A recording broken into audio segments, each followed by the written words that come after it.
This live satsang is presented by Radha Krishna Foundation in light of the ongoing lockdown and in support of Sri Lakshmi Mandir of West Palm Beach, Florida.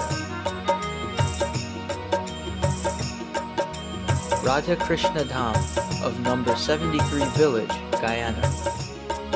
Dharma Mandir of London, United Kingdom.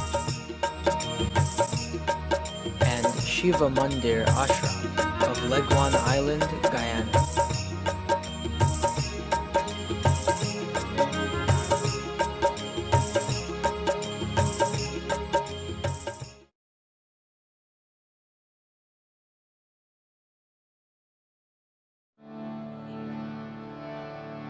Vrindavan Bihari लाल की जय।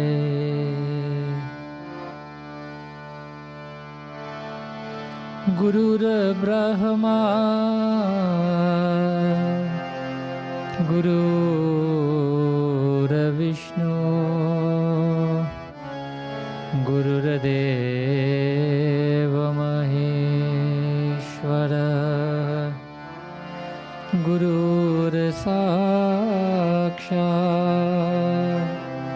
परं ब्रह्मा तस्मै श्री गुरवे नमः।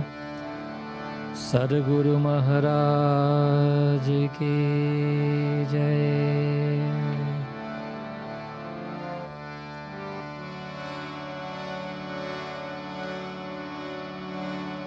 ॐ मन्महागणाधिपतये नमः। वक्रतुण्डमहाकाय सूर्यकोटिसमप्रभ निर्विघ्नं कुरु मे देव सर्वकार्येषु सर्वदा। वक्रतुण्डमहाकाय सूर्यकोटिसमप्रभ निर्विघ्नं कुरु मे देव सर्वकार्येषु सर्वदा। सर्वमङ्गलमाङ्गल्ये शिवे सर्वार्थसाधिके शरण्ये शरण्ये त्र्यम्बके गौरी नारायणी नमोस्तुते। सर्वमङ्गलमाङ्गल्ये शिवे सर्वार्थसाधिके शरण्ये त्र्यम्बके गौरी नारायणी नमोस्तुते।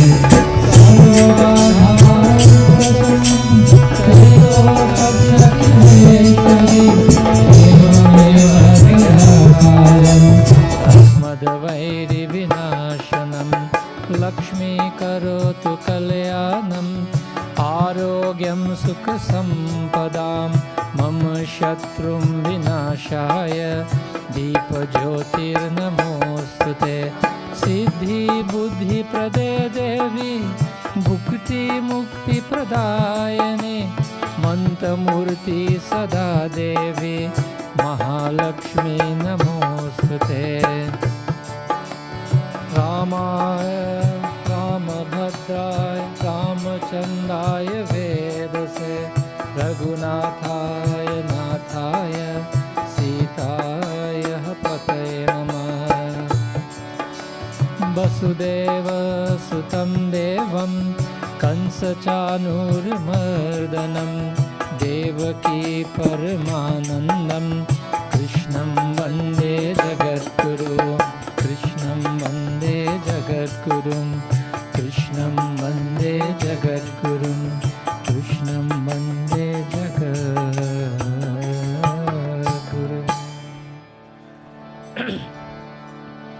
वृंदावन बिहारी लाल की जय।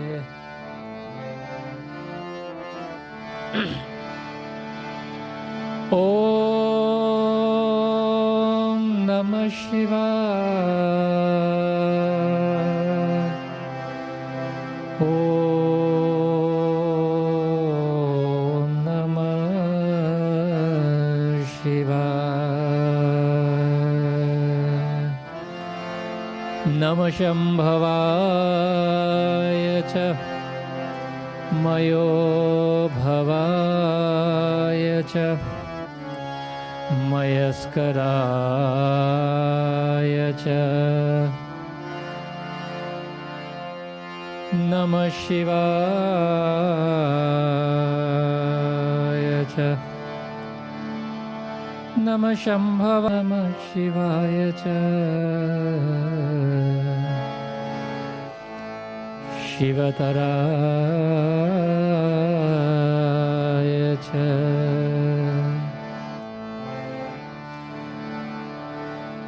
Jai Jai Jai Tripurari.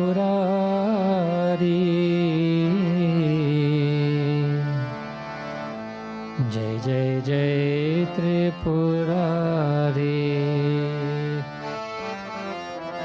Jai Jai Jai Tripurari. Jai Jai Jai Tripurari. Jai He Chilochan, Jai Dukh Mochan. Jai He Tilochan, Jai Dukh Mochan. Jai He Mangal Kari. Jai Jai Jai Tripurari. Jai Jai Jai Tripurari.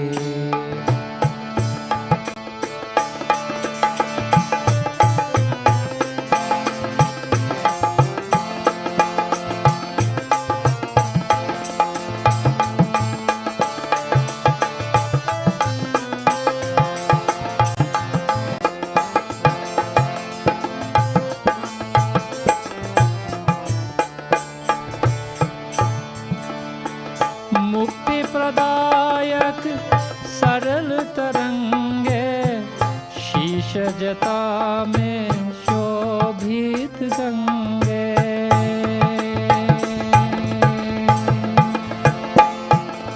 मुक्ति प्रदायक सरल तरंगे, शीश जटा में शोभित गंगे। अंगभूत रमाये बोले, अंगभूत रमाये बोले, जय कैलाश बिहारी। जय जय जय त्रिपुरारी। जय जय जय त्रिपुरारी।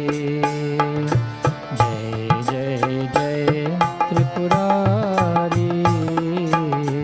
जय जय जय त्रिपुरारी। जय हे त्रिलोचन, जय दुख मोचन। जय हे त्रिलोचन, जय दुख मोचन। जय हे मंगलकारी। जय जय जय त्रिपुरारी। जय जय जय त्रिपुरारी। जय जय जय त्रिपुरारी। जय जय जय त्रिपुरारी। शिव शंकर भगवान की जय। Devotees of Bhagavan, again this morning, thank you for joining us. We're happy to have you on. I know it's still a holiday weekend. There's no holiday today, but it's a holiday weekend, so whoever is joining us and you've made a smart choice, because as human beings we are capable of making a choice every time. Bhagavan has blessed us with that ability. The choices we make have nothing to do with God. If we make a choice that is not good for us, it's up to us. One that is good for us, whether it's materially, socially, physically, spiritually especially, then a choice is always within our capabilities. Making the right choice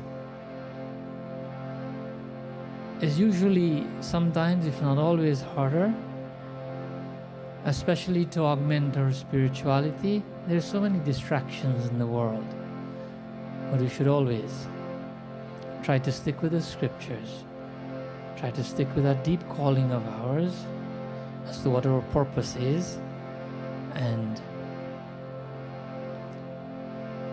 try to continuously make deposits into our spiritual bank account. Why? Because that is the only deposit that we get to keep, not only in this life, but eternally. Most of you may know that today is a very auspicious day. The entire month has been so auspicious. It's been Kartik Purnima. It's been Kartik Mas, the month of Kartik. And as most of you know, the end of that month, then it's called Kartik Purnima. There are many names to go by. There is also, it is said that there is also called Tripurari Purnima. That's because there is a beautiful Katha in Shiv Puran of Bhagavan Shankar destroying the demon Tripurasur. It is said that today is that day that Bhagavan Shankar has destroyed that demon Tripurasur, and that is why Lord Shiva has that name Tripurari. When we sing Jai Jai Jai Tripurari, one of the names of Bhagavan Shankar. Because of that incident, it is also called Deva Diwali. Deva Diwali is when the Devatas, they have lit diyas on this day because of Bhagavan Shankar destroying that very powerful demon Tripura in 3 forms, in 3 locations. Kartik Purnima is celebrated in many, many different ways. In our little story today, or story form of our Katha, we'd learn of something else that happened today in Kartik Purnima, but especially not only in the West Indies, not only in India, but all over the world, wherever Hindus domicile. After celebrating this entire month, this auspicious month of Kartik, to culminate this, the auspiciousness, and to bring our fasting, or our puja, or sadhana of 1 month to an end, and most Hindus go to the Ganga. They go to the Ganga in India, or they go to the seaside, wherever they live, to the ocean. In Guyana, Trinidad, and the West Indies, we go to the beach. Because people go to the Ganga to take a shnan. Shnan means to bathe. So that's why today is also called Kartik Shnan. From the fasting of Kartik, we take a shnan today in a place that is most auspicious and most pure. Now, physically, not every part of the Ganga would be pure, but we choose a place based on the scriptures that is meant to be pure, and the purest place is the Ganga.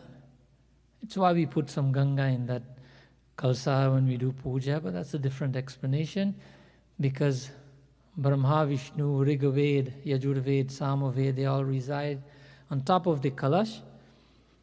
That's because Bhagavan only resides where there is purity. Nirmalaman sumohi pava.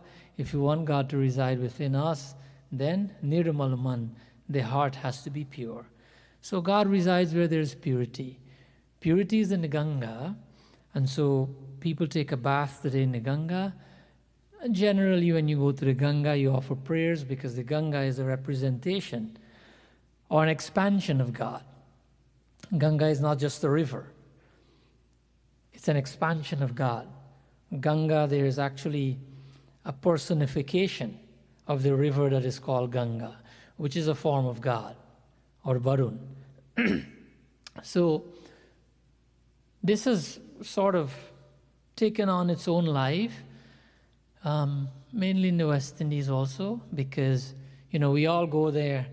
Wherever we live, we go to the seaside on Kartik Snan. Some people go to get the water from the first, what do you call it? When the tide is coming up, the washing of the waves, or when the water is coming up. Some people go and they do puja, Ganga puja, etc. This is very popular. That's because we see today as a day that we should purify ourselves, and whether our version of purification is just to take a dip in the Ganga, or whether to offer some water with our lota in the river, whether to bring some water home and bathe our murti, whether to do a puja at the seaside. These are all different ways the Hindus celebrate the conclusion of this auspicious month of Kartik Snan. Also, it's also called Damodar Maas. Damodar, when Hindus worship Bhagavan Sri Krishna as Damodar, that little form, we haven't had the chance to even read that Katha yet, and today is the last day of this Damodar Maas, because every Sunday there's been some specific auspicious occasion. Last week was something, and last week was Gopashtami, and it happened to have fallen on Sunday, and then the week before that, I think was Govardhan Puja, etc. So every Sunday there was something. But we will be reading Damodar Katha, maybe next week or some other time. But today let's group our voices together and give our prayers to Ganga Maya. There's the Ganga Stuti by Adi Shankaracharya, whose prayers to Bhagavati Gange in lieu of going to the seaside, to the river, to the ocean, to the Ganga. Let's focus the mind on Ganga and give our prayers as our worship to her on this auspicious day. We call, because we have to go to a tirt, right? A tirt means a place of pilgrimage. It's also called Tirat in Hindi. So on Tirat day, then we pray to Ganga Maya. So let's group our voices together.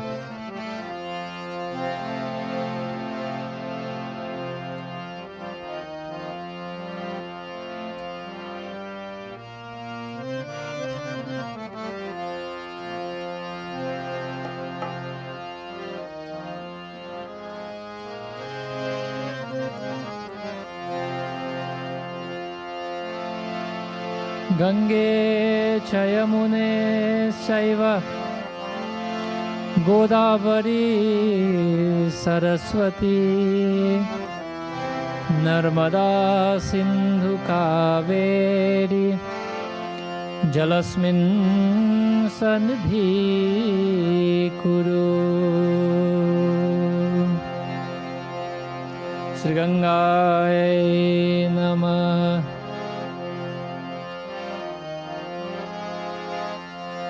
Devi Sureshwari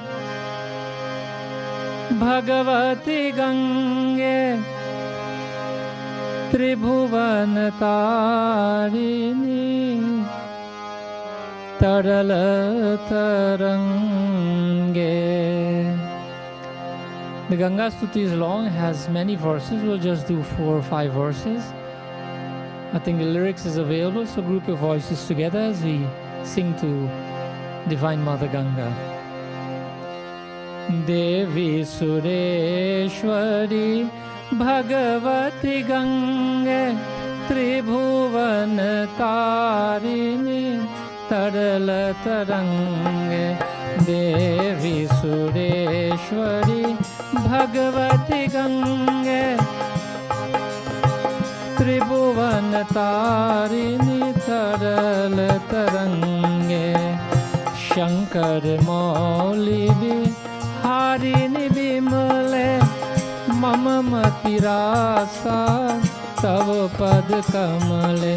Jai Gange Maiya, Jai Jai Gange Maiya, Jai Gange Maiya, Jai Jai Gange Maiya, Jai Gange Maiya, Jai Jai Gange Maiya, Jai Gange Maiya, Jai Jai Gange Maiya.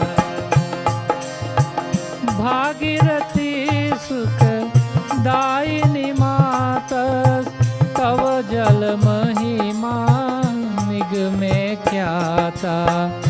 Na hum jane Tav Mahimanam Pahi Kripa Mai Mama जय जय गंगे, जय जय जय गंगे, जय जय गंगे, जय जय गंगे, जय जय गंगे, जय जय गंगे, जय जय गंगे, जय जय गंगे। हरिपद पाद तरंगिनी गंगे, हरिपद पाद तरंगिनी गंगे, हिमविधु मुक्ता धव तरल तरंगे, हिमविधु मुक्ता धव तरल तरंगे। जय गंगे मैया, जय जय गंगे मैया, जय गंगे मैया, जय जय गंगे मैया, गंगे मैया, जय जय गंगे मैया, जय गंगे मैया, जय जय गंगे मैया। तव जलममलं येन मिपीतं, तव जलममलं येन मिपीतं, परमपदं खलु तेन गृहीतं। तव जलममलं येन मिपीतं, परमपदं खलु तेन गृहीतं। मातर्गङ्गे त्वय्यो भक्त किल तं दुष्टं नयमशक्तं। मातर्गङ्गे त्वय्यो भक्त किल तं दुष्टं नयमशक्त। जय गंगे मैया, जय जय गंगे मैया, जय गंगे मैया, जय जय गंगे मैया, जय गंगे मैया, जय जय गंगे मैया, जय गंगे मैया, जय जय गंगे मैया।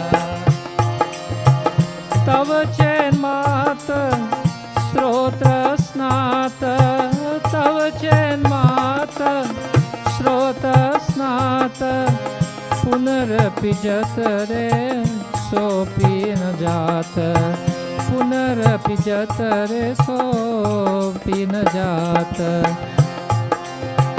नरक निवारिणि Janvi Gange, कुलश विनाशिनी महिमोतंगे।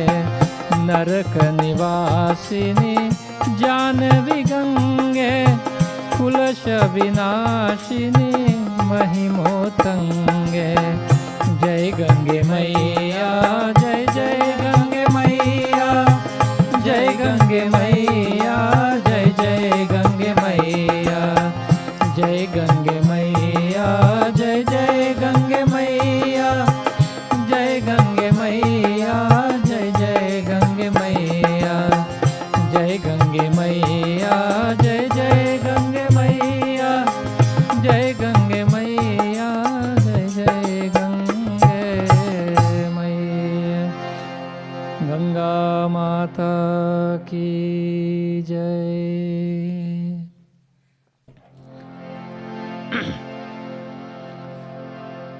So also one thing we said, one katha we said we'll read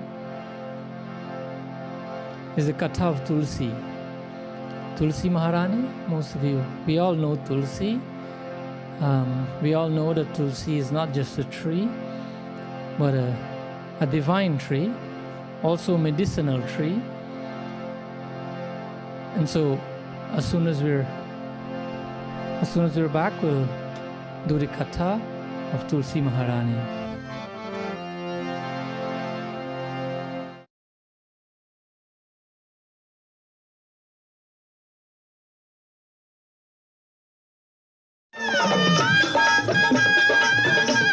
Radha Krishna Foundation presents on Friday, March 26th, live on Facebook and YouTube. Ranga Barse 2021.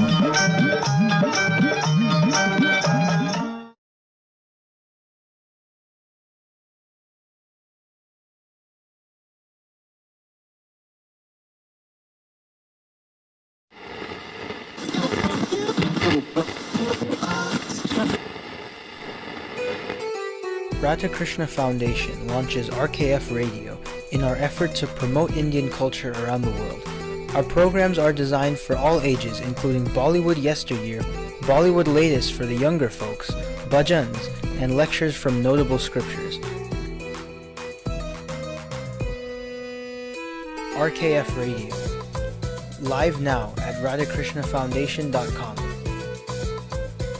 App coming soon.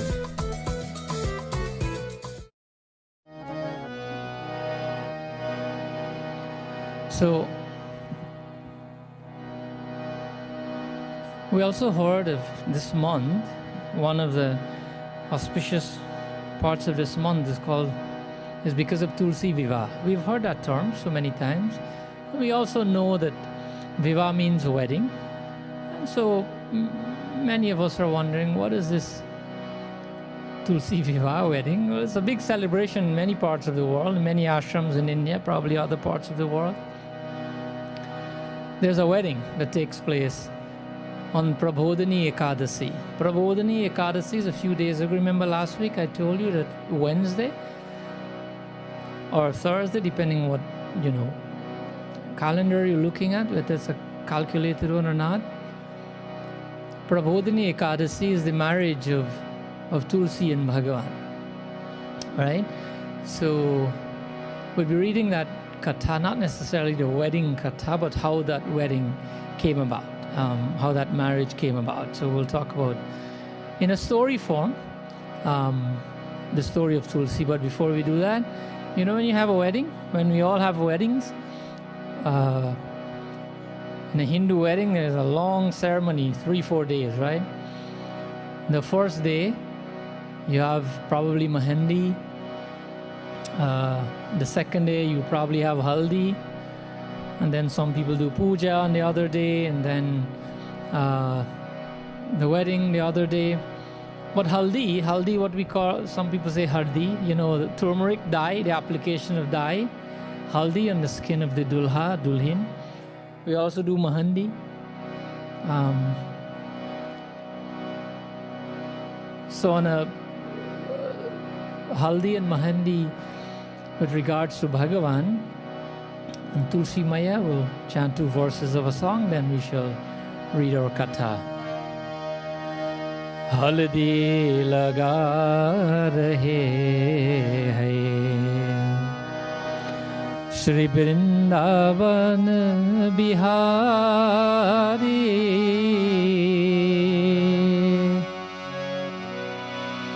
Mehendi laga rahe hai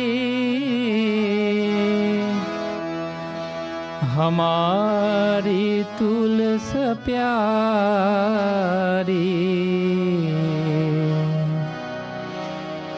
हमारी तुलस प्यारी गाइए हल्दी लगा रहे हैं हल्दी लगा रहे हैं श्री वृंदावन बिहारी हल्दी लगा रहे हैं श्री वृंदावन बिहारी मेहंदी लगा रहे हैं मेहंदी लगा रहे हैं हमारी तुलस प्यारी मेहंदी लगा रहे हैं हमारी तुलस प्यारी हल्दी लगा रहे हैं श्री वृंदावन बिहारी हल्दी लगा रहे हैं श्री वृंदावन बिहारी मेहंदी लगा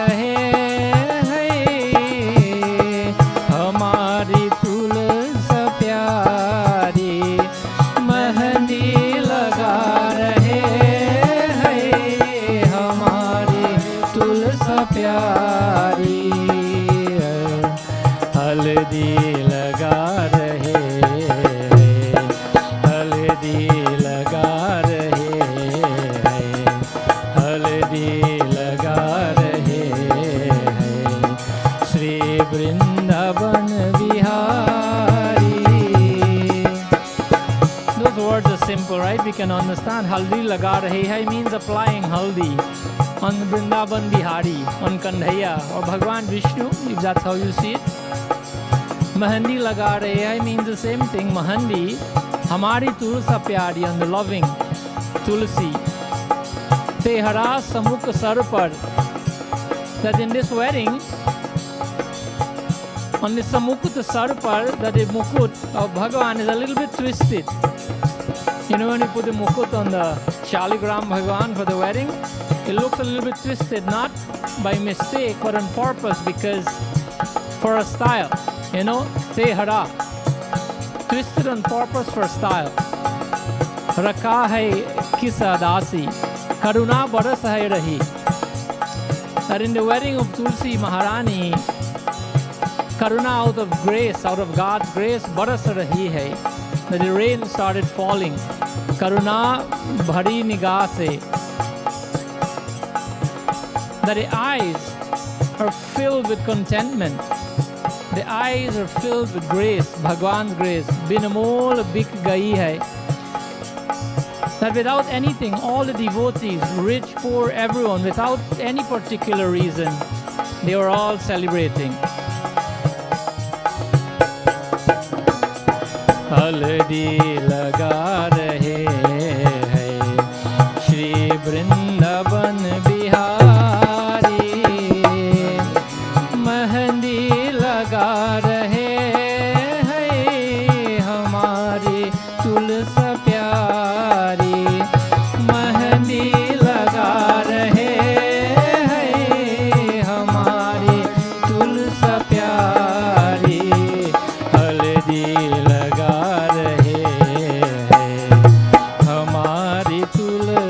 प्यारी.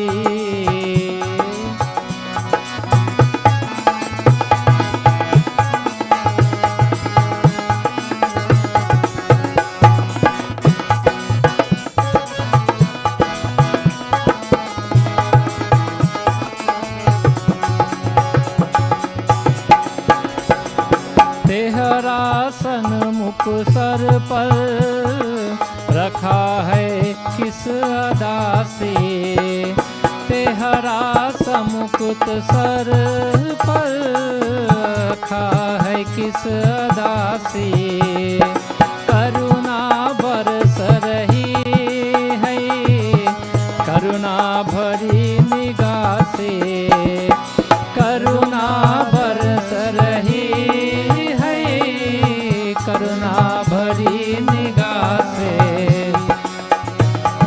बिन मोल बिक गई है, बिन मोल बिक गई है, जब से छवि निहारी और साथ सज रही है हमारी तुलसा प्यारी, मेहंदी हल्दी लगा रहे वृंदावन बिहारी, मेहंदी लगा रहे हैं हमारी तुलसा प्यारी, हल्दी लगा रहे हैं श्री वृंदावन बिहारी, मेहंदी लगा रहे हैं हमारी तुलसा प्यारी, हल्दी लगा रहे हैं हम, हल्दी लगा रहे हैं श्री वृंदावन बिहारी, मेहंदी लगा रहे हैं हमारी तुलसा प्यारी.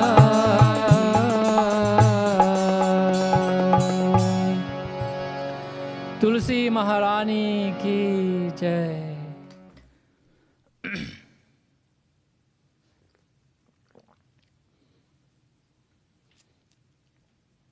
So, like we said, we will do a shortened version of the Katha of Tulsi. The reason why I said a shortened version is because this Katha is really, really long. So essentially what we'll do is just repeat the Kathas in spoken form, as in telling a story, because if we start quoting all the verses, it will take this is chapters and chapters in the scriptures, right? The Katha of Tulsi is, the one we'll be reading from is from Shiv Puran. But Katha of Tulsi is written in Skanda Puran, it's written in Padma Puran. The greatness of Tulsi is also in those scriptures. Devi Bhagavad Puran mentions Tulsi. The greatness of Tulsi is written in the Garga Samhita, etc., etc. So, our Katha, the Katha we're reading today will come from Shiv Puran. But before I do so, I just want to quote you a verse that talks about the importance of this month. Narayan Karunamay Sharanam Jai Lakshmi Pati Vishnu Sharanam Narayan Karunamay Sharanam Jai Lakshmi Pati Vishnu Sharanam Jai Jai Jai Lakshmi Pati Sharanam Jai Jai Jai Lakshmi Pati Sharanam Narayan Karunamay Sharanam Jai Lakshmi Pati Vishnu Sharanam Vanaspatinam Tulsi Masanam Kartik Priya Ekadashi Tithinam Cha Shrotanam Dwarka Mama Narayan Karunamay Sharanam Jai Lakshmi Pati Vishnu Sharanam Jai Lakshmi Pati Vishnu Sharanam Jai Lakshmi Pati Vishnu Sharanam. This is a verse from actually Padma Puran. Padma Puran in the Uttarakhand, 112th chapter, 3rd verse. Padma Puran says, Banaspatinam Tulsi Masanam Kartik Priya Ekadasi Tithinam Cha Srotanam Dwarka Mama. So, Srotanam Dwarka Mama, amongst the places that Bhagwan likes the most. So, Dwarka Nam. Bhagwan says, my favorite place in the world is Dwarika. As we know, Bhagwan lived in Dwarika, right? Like how we all like our, we live for 20, 30, 40 years in another country and we still call the country we came from home, right? Guyanese say Guyana is home, Trinidadians, Trinidad, etc., etc. Indians, India is home, even though you live in America. So Bhagwan lived in Dwarika, so he says, Kshetranam Dwarka Mama. That I like Dwarika the most. But remember, Bhagwan is what? He's Hari Vyapak Sarvatra Samana. He's everywhere at the same time. The month that Bhagwan likes the most, according to Padma Puran, Masanam Kartikaha Priya. Priya means love. The month that I love the most is Kartik. Bhagwan is saying here in Padma Puran. Kartik is this month that ends today, this whole month that we've been talking about. Why is it so auspicious? The day in this month that he likes the most, Ekadashi Tithinam. Tithi means a Hindu day, like a date in English. Ekadasi means the 11th day of this month of Kartik. Remember when we talked about Prabodhani Ekadasi, that Bhagwan gets married on that day? The day of Tulsi Viva, Bhagwan says Ekadasi Tithinam. In this month of Kartik, I like Ekadasi the most. Right? Banaspatinam Tulsi. And Banaspati means amongst all trees in the world, I am the favorite of the Tulsi plant. This is Bhagwan's words, right? So this is why this month, this is why we should, you know, when we said in the beginning, we should offer tulsi plant, the tulsi leaf to Bhagavan, because this month of Kartik is so auspicious, because on Ekadasi, there is a wedding, a viva, etc., etc. This is why we said that, right? So this goes to show the importance of this month. So I hope that you would have celebrated, and today that you're just bringing your celebration, your divine, your spiritual celebration to a culmination. Now that you stop worshiping from today, but you know, someone told me a few weeks ago that, you know, this month is like when you go to the store and you buy one and you get one free. And I said, I absolutely agree with you. Probably it's more than that. It's like buy one, get many free, right? Whatever you did in this month, whatever punya you perform in this month, the benefits multiply many times over, right? Usually you do something, you get a reward for it. But in this month of Kartik, it's over and over. It is the same with any auspicious days. That's why auspicious days everyone celebrates, right? Okay, so the Katha of Tulsi. We want to, like we said, forgive me if I'll be going too fast. I just want to, believe you me, I've cut this Katha down to the shortest possible way, just to bring it over in a timely manner, right? So, like I said, this Katha is taken from Shiv Puran. I would not be quoting the verses. I'll quote a few verses, the more applicable ones to our lives.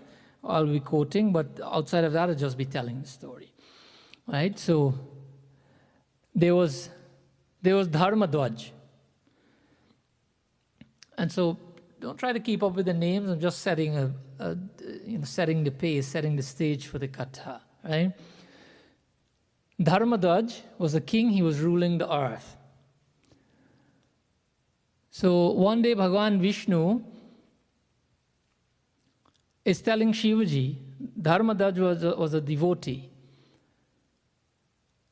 Bhagavan Vishnu is telling Shivaji that, look, because of a curse from Surya Bhagavan or Surya Devata, although Dharma Dwaj, if you have any questions afterwards, Dharma Dwaj, had a brother and all that, I'm not going to go into those details. So Bhagavan is telling Shivaji that because of a curse that Dharma Dwaj had from Surya Bhagavan, even though he's such a devotee and he's a king, that they are bereft. He's come from a kingly family, and today Dharma Dwaj is bereft of any wealth. Don't have any wealth. So because of that, Dharma Dwaj became a very, very ardent devotee of Bhagwan Narayan, Lakshmi Narayan. So Dharma Dwaj was worshipping Mahalakshmi intensely. And so because of that austerity, they were blessed with not only wealth, Dharma Dwaj was blessed with not only wealth, but an expansion of Mahalakshmi entered. His wife is called Madhavi. That's the name of Dharma Dwaj's wife. So an energy, an expansion of Mahalakshmi entered the stomach of Madhavi, who is the wife of Dharma Dwaj. So this baby entered there, having stayed there for a very, very long time. The baby actually stayed there for many years. However, when the baby was born, all the saints and sages came because they got a message. And the saints and sages, they can see what's happening spiritually. They can see the past, present, and future.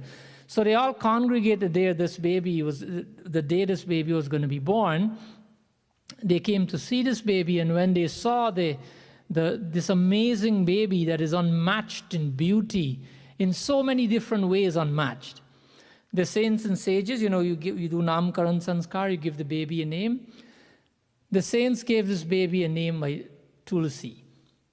Why Tulsi? Because, Tula means equal, right? Atula means unmatched. Like when we pray to Hanumanji, Atulita Baladhamam Mema Shaila Padeham. Atulit Baladhamam. Hanumanji is unmatched in strength. So Tulsi means that one who's incomparable in beauty, and in so many other aspects. So obviously this Tulsi appeared now to Dharmadwaj and Madhavi, but this happened on the day of Kartik Purnima. Today. Today is Kartik Purnima. This baby Tulsi was born on Kartik Purnima. And so from childhood, this child was very, very devoted to Bhagavan Sri Krishna, to the point where this child has decided to leave home and to go to a place called Badrinath. There's an ashram in Badrinath called Badrika Ashram, right? We call it Badrinarayan, different names. This is known as one of the Char Dham in India. If you go to Uttarakhand and you want to go to the Char Dham, many devotees of Bhagavan Shankar go there. Why?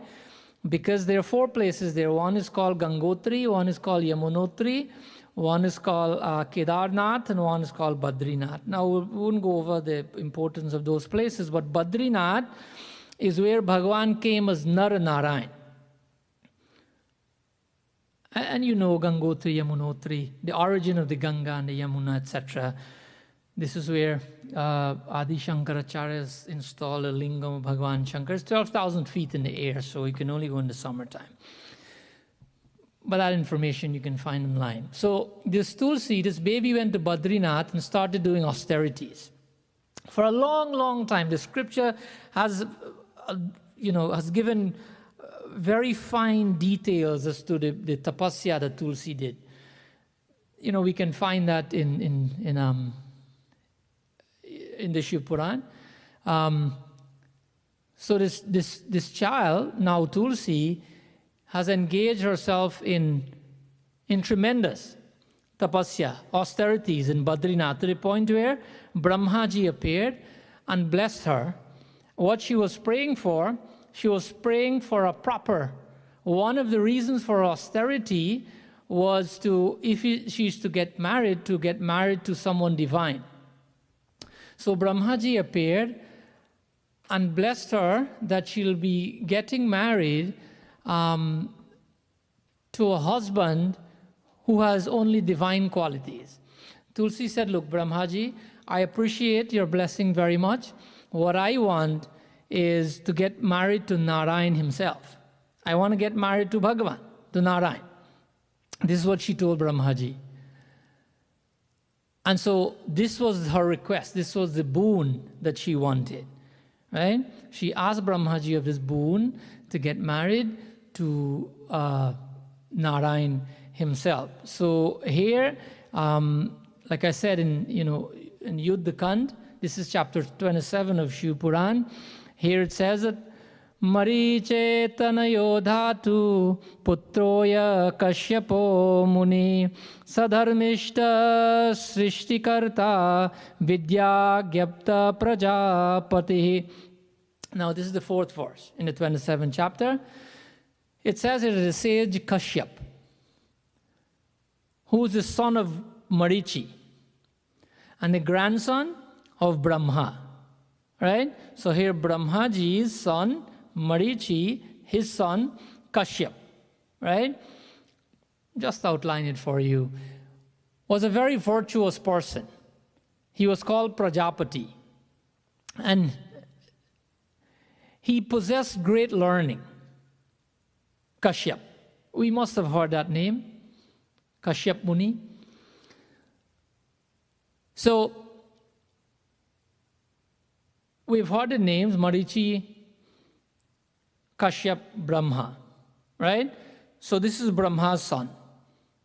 And so Marichi Prajapati, his son was Kashyap. So just remember that part for now. And so Daksha Prajapati married his daughter. He had 13 daughters. And so Danu, the daughter of Daksha Prajapati, was married to Kashyap, right? So their daughter, the daughter of Danu and Kashyap, was Viprachitti, right? And so Viprachitti had a son. I'm just doing the lineage so you can understand. Viprachitti had a son named Damba. However, this son now, Damba, did not have a son. And so he decided to go away to a place called Pushkar, a place of pilgrimage, and to do tapasya. Pushkar is in Rajasthan. If you're traveling to, most people when they go to India, they go to this place called Jaipur, right? When you go to Jaipur, you'll pass a place right approaching Jaipur called Ajmer. Pushkar was an ashram in the Ajmer area, right? So he went there to Pushkar to do tapasya. How did he do tapasya? He did tapasya in a very particular way, and that way was he took Shukracharya Gurum Kritva Krishna Mantravapyacha. So this is how he did tapasya. He took a Krishna mantra from his Guru Shukracharya and he started doing tapasya. Now the Devatas, because he has come from a divine lineage, his tapasya is really strong, and the Devatas observed Damba's very, very strong tapasya. And they went to, because now they understand that he'll get tremendous power from this tapasya, and so they went to Bhagavan Vishnu. They complained to Bhagavan Vishnu, this person is doing really strong tapasya, we're not sure what would happen, how he'll use it when he's done. Bhagavan Vishnu said to them that, look, don't worry, that I know what he's doing. He's using Krishna mantra to chant, he's praying to me, but all he wants is a son, because he doesn't have a son, right? So here, Brahmaji again, when you're doing tapasya, Brahmaji is sent to give the rewards of your tapasya. So here Brahmaji again, he approached Damba to give him rewards for his tapasya. So this is what Damba said. He said, Swabhaktam tanayam dehi mahabal parakramam tailokya tailokajainam virajeyam cha divaukasam. He says that, look, Brahmaji, I appreciate you coming to bless me, but this is what I want. Please give me not just a son, but as a result, as a fruit of my tapasya, I want a very valorous son. I want a very powerful son. Not only powerful, Mahabala Parakramam means a son that can conquer the three worlds. But that's not all he asked for. Swabhaktam tanayam dehi. Tanayam here means son, right? Dehi means he's demanding, he's asking for this. Swabhaktam, a son that can conquer the three worlds, but at the same time a son who is very devoted to God. A son who will be able to liberate all of us, his entire family. This is his request from Brahmaji. So Brahmaji says, okay, so be it, that will be your son. So now, his wife is carrying a child by the blessings of Brahmaji. This child was not just an ordinary child. This child was a child who took leave from Golok Dham, from the abode of Bhagwan himself. See, when you rise to God's abode, you're not just a human being anymore. You become a part of Bhagwan. If you study philosophy, if you study what's happening in the world today, we will see that time after time, even people who went to Golok, Bhagwan sends them sometimes to perform a leela. Bhagwan sends them in the form of gurus, etc. Not just any guru.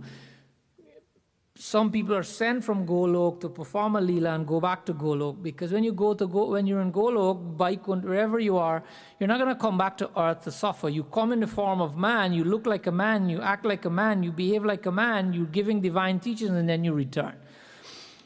So this was the type of son that they're getting.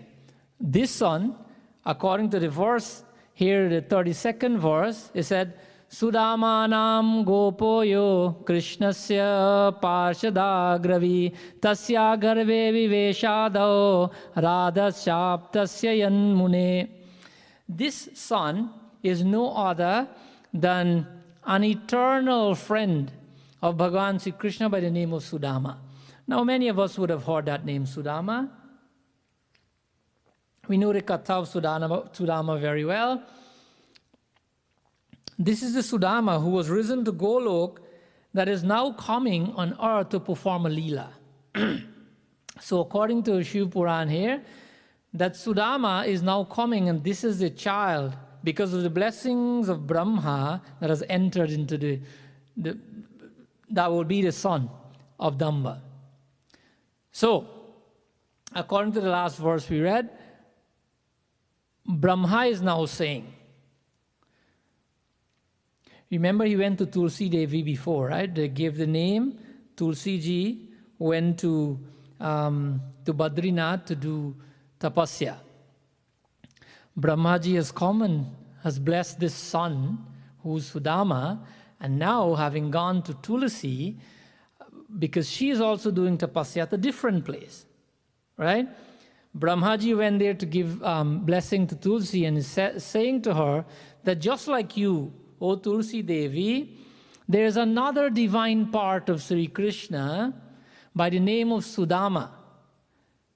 And he is born to play a Leela, not only as a devotee, but also as a demon, as a Rakshas on earth. This is the Leela Sudama will be playing.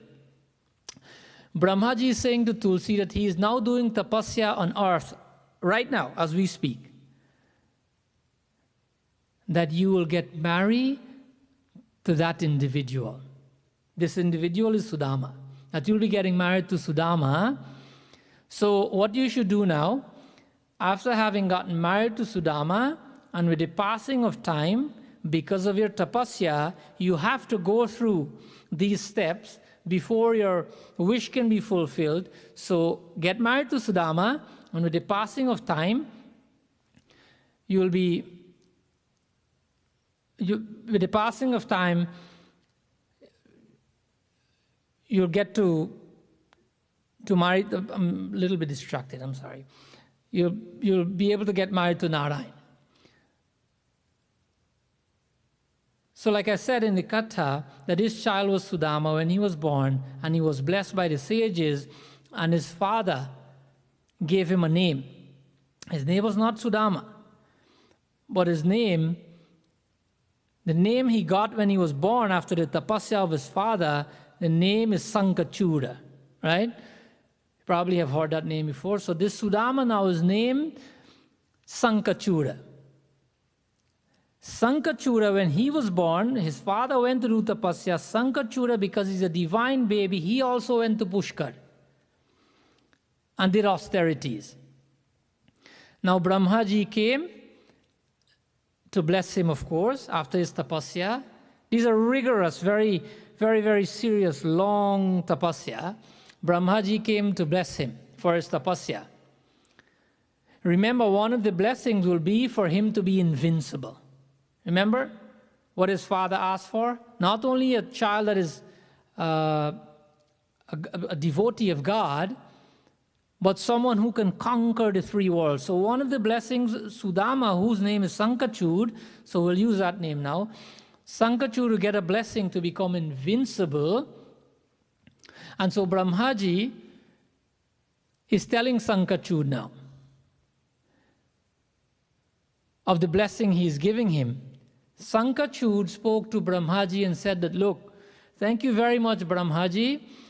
My tapasya is being done because I want to get married to Tulsi. So that's the purpose of his tapasya. Of course, Brahmaji knew this because he knew the plot, right? What he did, because he wanted to get married to Tulsi, Brahmaji know of all the difficulties he'll have to go through, what he'll have to do, and he'll need some kind of, for this Leela to be successful, then Sankachud will go out to do difficult things, and so he gave him, Brahmaji gave Sankachud something that is called the Krishna's jewel. It's called like an amulet, right? In Sanskrit, we call it a kavach. You know kavach? Like when you read the Devi Kavacham. Kavach essentially means a layer of protection. You remember Karn in Mahabharata? Karn could not have been killed because he was wearing a kavach, right? So this is what Brahmaji gave to Sankachud, something that will protect him, and that makes him invincible. So this was given to Sankachud by Brahmaji.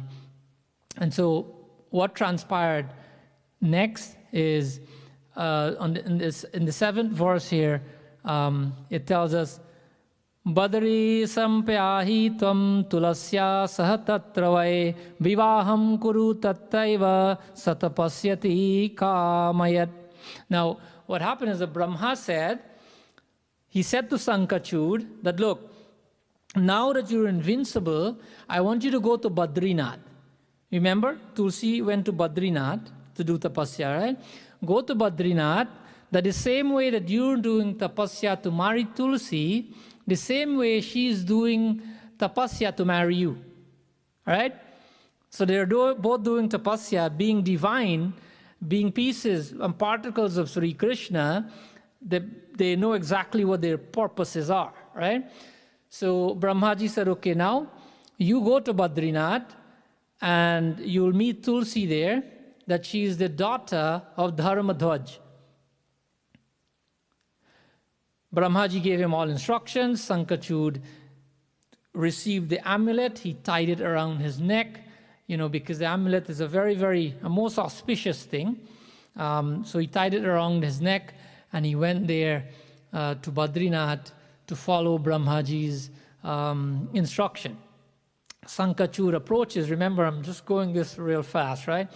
Sankachud approaches Badrinath, and upon entering the ashram, he saw Tulsi. Tulsi ji saw this most perfect male approaching her, who is Sankachud. And Sankachud said that, oh goddess, because that is how she looked. Tulsi ji looked like a goddess. Just please tell me who you are. So, long katha there, Tulsi ji introduces herself and says that, I am Tulsi. With a smile, she introduced herself to Sankachud and said, I am Tulsi. Sankachud says, I know that.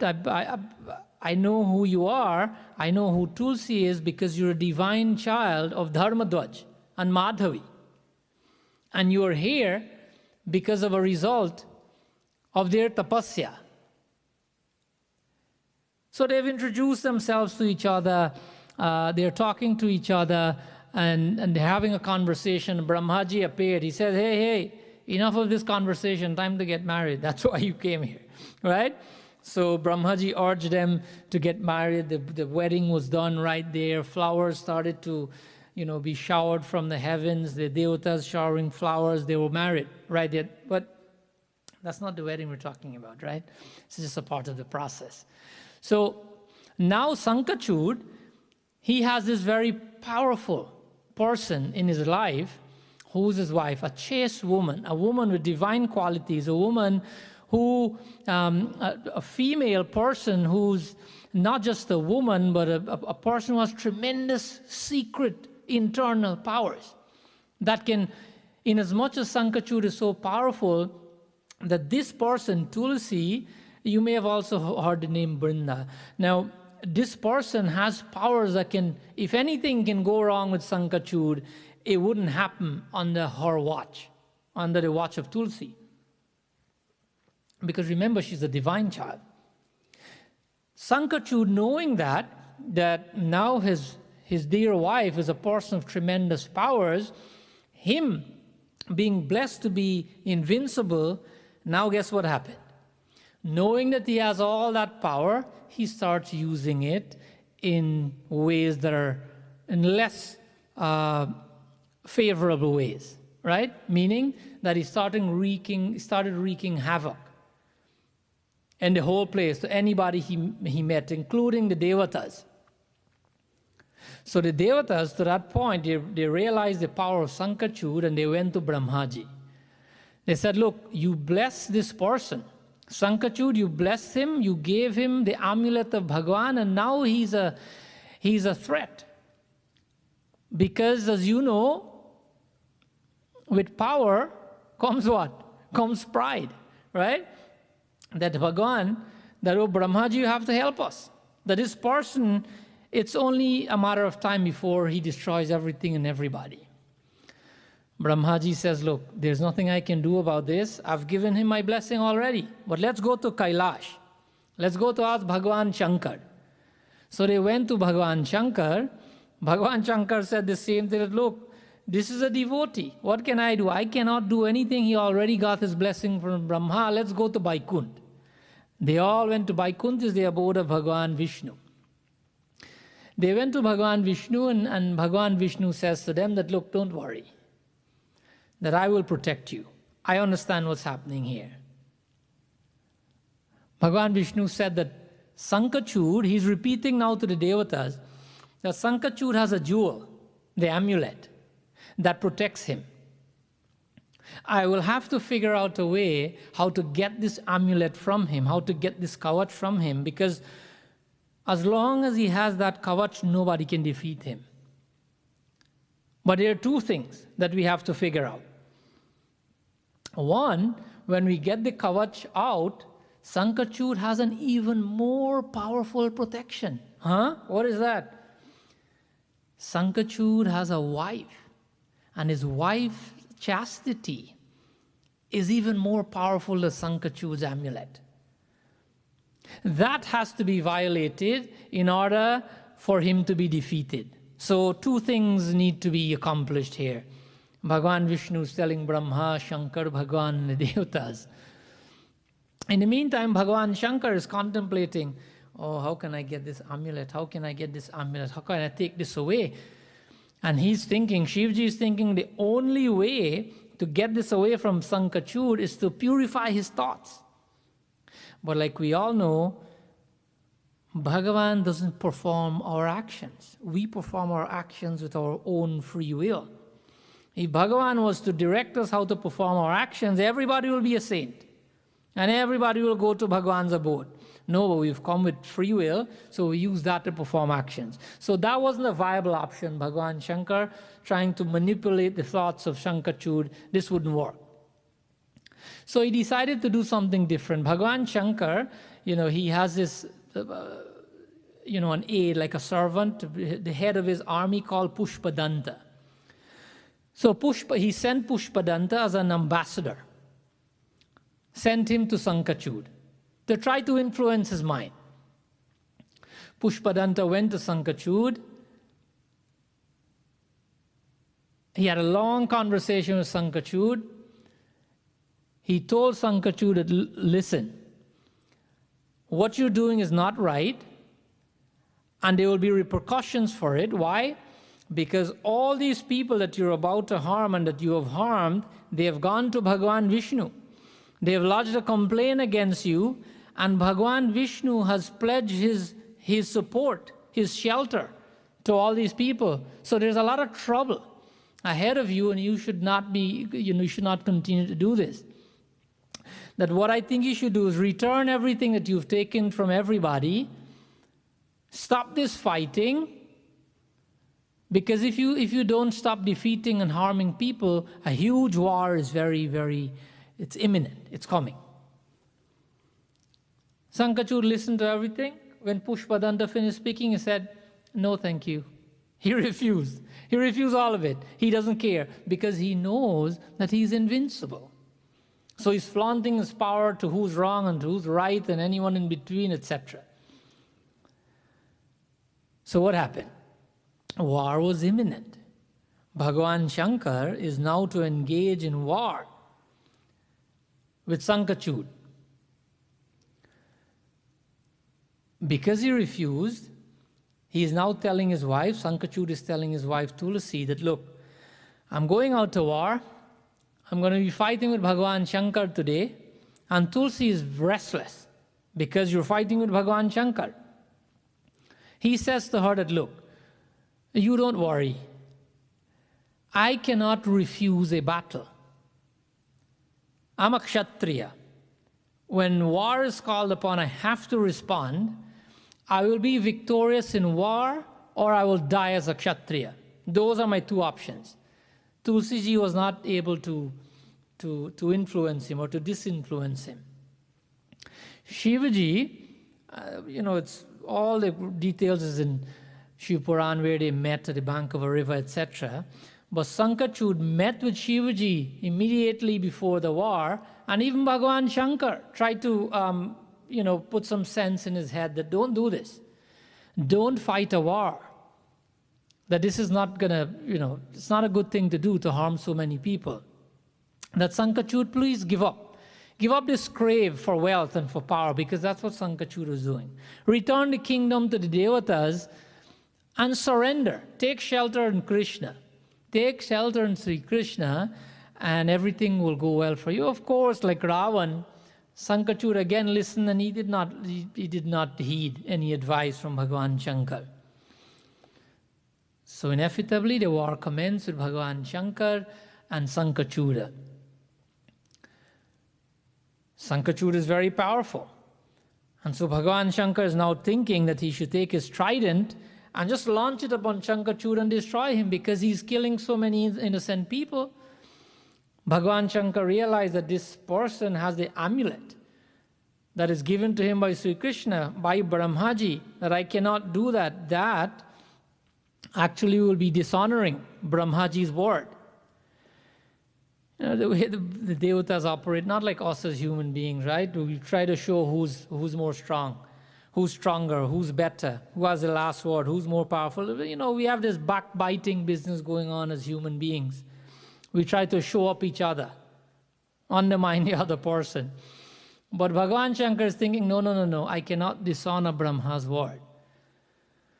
We have to all work together here. So, Bhagavan Vishnu said to Shivaji that, okay, I understand what you're trying to do, that you don't worry, that I'll take care of that.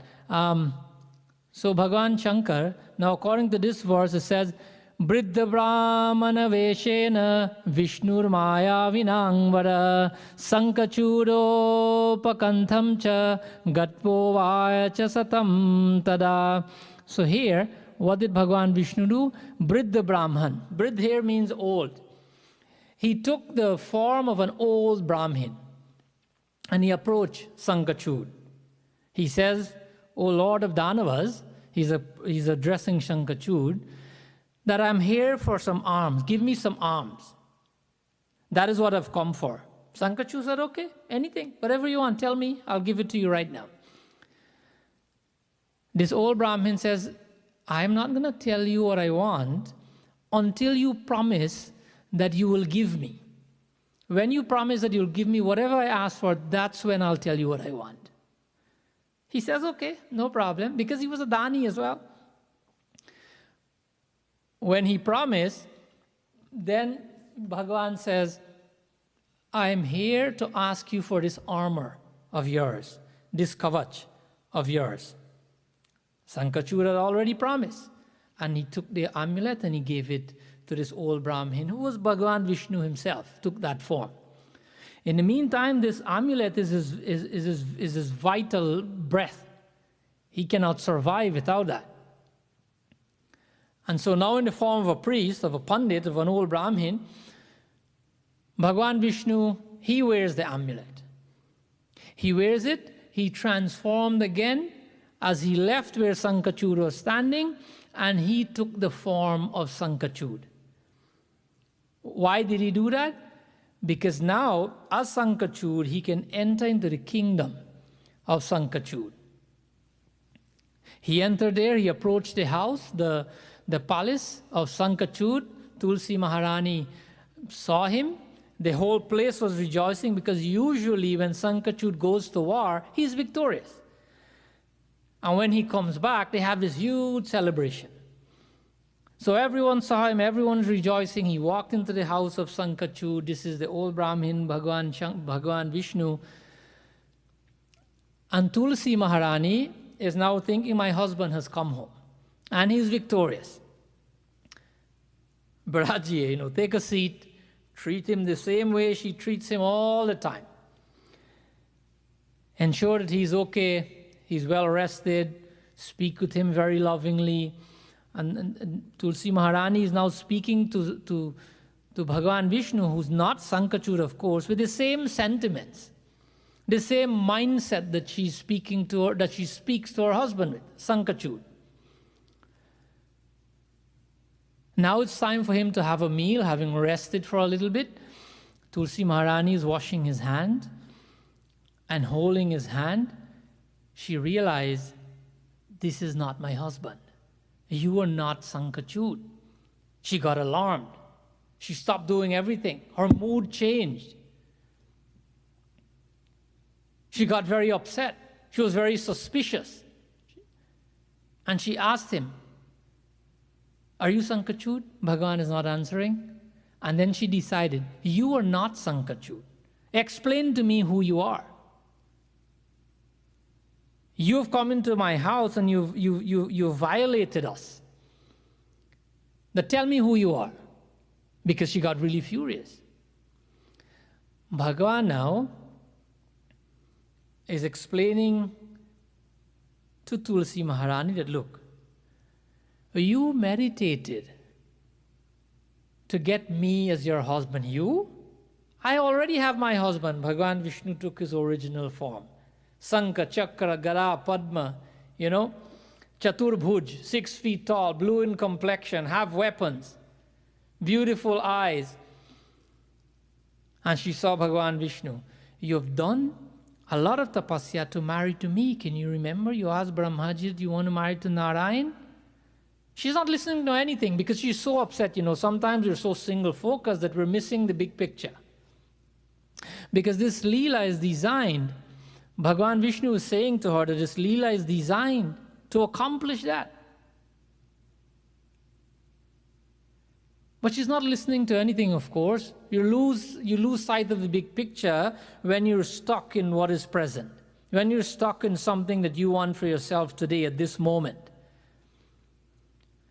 That is why, on a practical standpoint, many people, we make a schedule, we schedule our priorities, and this we can do at 1 o'clock, this 3 o'clock, this we can do tomorrow. And sometimes we overestimate what we can do in a day or a week, and we underestimate what we can do in a year. This happens to most people. We don't think a year ahead. We think what we can do today and tomorrow. And so Tulsi Maharani is not thinking about the future right now. She's thinking of the present moment, and she's really furious and very upset and said, no, you're not my husband. I don't want to hear anything. Bhagavan Vishnu says to her that this whole thing is designed to help you. So in the meantime, while this argument is happening, Tulsi Maharani knows that this is not her husband, but something happened because she has been speaking to Bhagavan Vishnu with the same sentiments that she speaks to her husband, because she washed her hands and she washed his hands and everything, touching another male and speaking to him with those sentiments. Her chastity was violated. And so this was the purpose of Bhagavan Vishnu, to go there. So in the meantime, what is happening?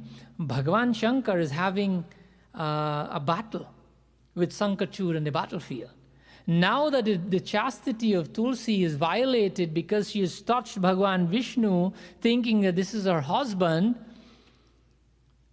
Sankachud all of a sudden, very, very rapidly, he's losing all his strength. Because now he doesn't have the kavach, the amulet, and his wife's chastity is violated. So he has no strength left.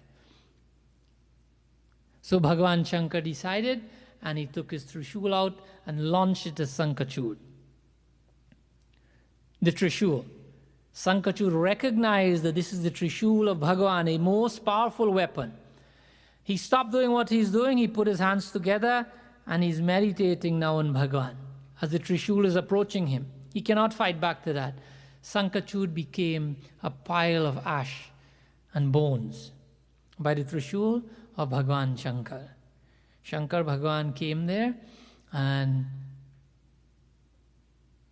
when those ashes came, there was an image of Bhagavan. Because remember, Sankachud was divine, right? He was playing this role of a Rakshas. An image of Bhagavan was there. Bhagavan Shankar approached this heap of bones and ash. And this is what the bones there, Asti vishankachurasya shankam jatirbabuvacha aprastam shankatoyam cha sarvesham shankaram bina. That's a side information. If Bhagavan Shankar went, he took all the bones from this pile of bones and he threw them into the river. Remember, this was happening by the banks of a river, this whole war. Asti means bones, right? So, asti vishankachurasya.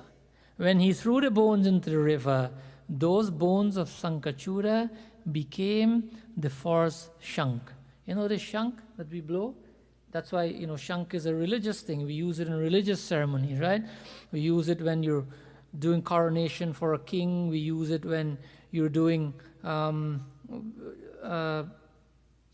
Sanskar Janeo. We use it when you're doing Vivah Samskar in the what you call it, in the Kanyadan. You use it there. We use it to blow for that song that destroys all, any evil that is around. It will destroy it. Use shank to blow at the beginning of a war, the end of a war. We have so many places. It's an auspicious thing. It's a divine thing. Why? Because it's the divine body of Sankachud. The bones thrown into the river by Bhagavan Shankar formed the first Shanka. And so every Shanka is essentially every Shanka has come from the body of Sankachud, who is a part of Sri Krishna.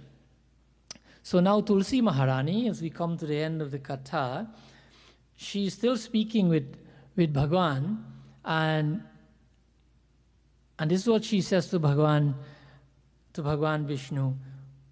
Hari Om Tulasya Uvacha. This is the first chapter now. He Vishnu te daya naste mashan sadishang mana pati dharmasya bhangen mam swami hata khalu. This is 33rd verse. Right? He Vishnu te daya naste.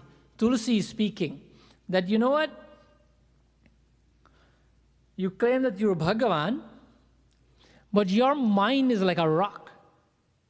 Nobody with a proper heart will do something like that.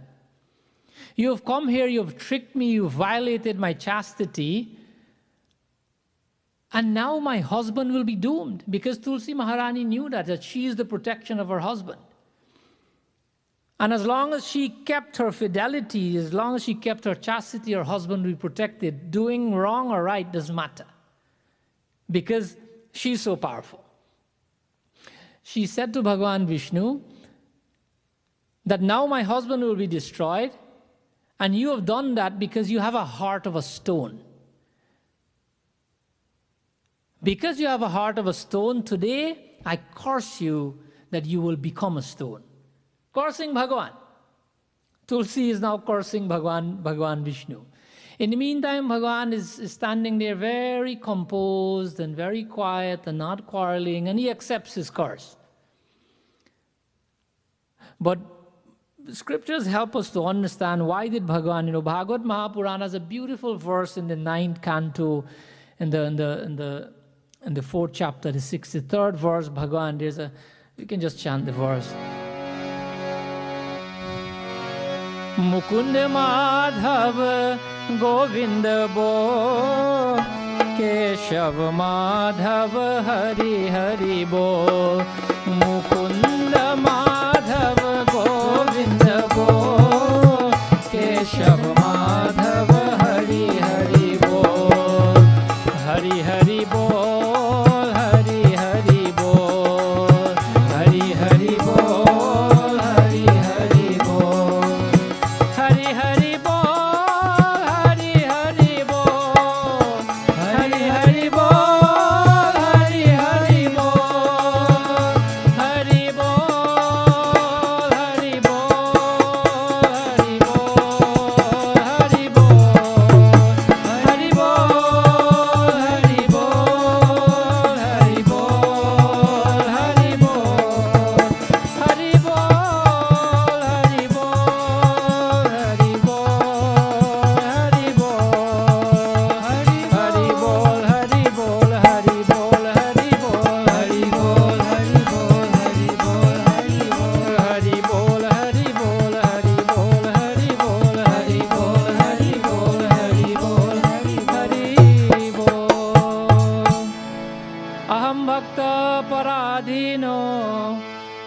tantraiva dvija sadurvirgrasta hidayo bhaktair bhakta jana priya. 63rd verse.